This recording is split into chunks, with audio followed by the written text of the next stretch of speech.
இந்த கண்ணுல உள்ளது ரொம்ப உள்ள போச்சு உள்ள போச்சு நல்லா. அது வந்து கொஞ்சம் வெளியே நிக்கிது அந்த கருப்பு முடி. இது உள்ள போச்சு பாருங்க. எட்டன்ல இந்த சைடு நல்லா இந்த போச்சு பாருங்க. நல்லா அந்த கண்ணு செல்ல பாருங்க. தெரியுது டக்குனு பாருங்க தெரியல. நானும் பார்க்கலாயா. இந்த பாருங்க இந்த கண்ணு மட்டும் பாருங்க.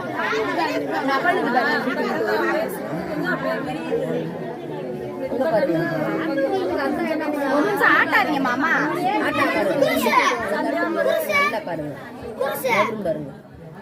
கண்ணு தெரியுதா?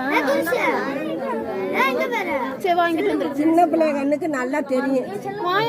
கழுத்து வலிக்குதுன்னா இங்கிட்டு வந்துரு போலாம். அம்மா மேல காலில் இல்லையா இதுல தெரியும். நான் ஏற்கனவே போன வாரம்